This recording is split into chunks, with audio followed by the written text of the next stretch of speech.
Welcome to Buzz Around the Globe. India won't be replaced by China, as per the new Maldives president. The Maldives' incoming president, Mohamed Muizzu, has vowed to expel Indian troops after taking office later this week, but told AFP he does not want to redraw regional balance by bringing in Chinese forces instead. He made it clear that the Chinese troops will not replace Indian troops. Also added that Maldives is too small to be entangled in geopolitical rivalry. What's interesting is that Muizzu's election success in September hinged on a sustained campaign against India's outsized political and economic clout in the Maldives, and specifically his pledge to eject Indian forces. But he said he will not allow China, or any other nation, to replace them, and dismissed reports of him being closer to Beijing. He insists he is only pro-Maldives. The 45-year-old leader, who will be sworn in on Friday, at his home in the capital Male.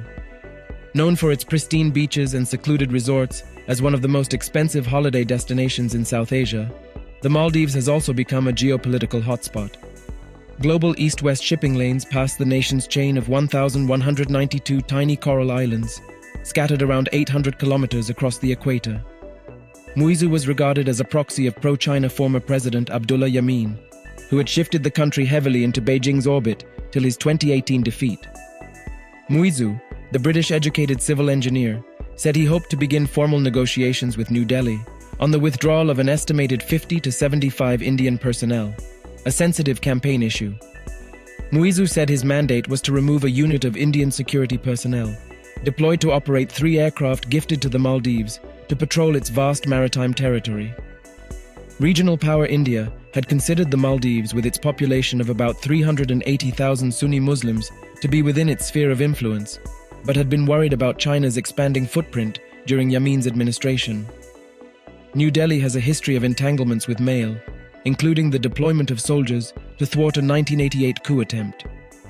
The party nominated Muizzu after Yameen was barred from running for office following a criminal conviction of corruption during his 5-year term, when the country saw a spurt of Chinese-funded construction. Muizzu, a former housing minister, is credited with implementing Chinese-funded infrastructure projects, including the construction of 7,000 apartments and a landmark bridge linking the capital island Male with the nearby airport island of Hulhula. The country's public and government-guaranteed debt was about $7 billion, or 113.5% of GDP at the end of last year, according to official data. Muizzu said he was keen on expanding ports and harbour-related services to increase domestic earnings, while also looking for debt-free financing for his ambitious economic expansion plans. In addition, Muizzu is seeking up to $500 million in international funding to protect beaches and coral, as warming and rising waters threaten his low-lying nation. 80% of the Maldives is less than a meter, or about 3 feet above sea level, making it one of the countries most threatened by rising sea levels linked to climate change. The president-elect quoted a report that said 60% of corals had been bleached by rising water temperatures. But it seems the would-be president has India and China playing more in his mind than the climate challenge for now. See, I'm not asking for the Indian troops to remove Indian military personnel to leave our country to make room for any other country to bring their military troops here. It's not that way. We do not want the people of the Maldives did not vote me in to allow any military presence in the Maldives. That's the reason. It happens to be from India, and that's why we are talking with the Indian government to remove them, and I'm sure we can do that in a peaceful and democratic manner. Maldives is too small to be entangled in geopolitical rivalry, and I'm not very much interested to engage the Maldivian foreign policy in this. We are going to work together with all the countries, India, China, and all other countries as well. For the Maldives, it's very important that we put our interests first. And I think it should be the same case for every country. Definitely for me, our policy is pro-Maldives. We want to put our interests first, and also we want to work together with all the countries.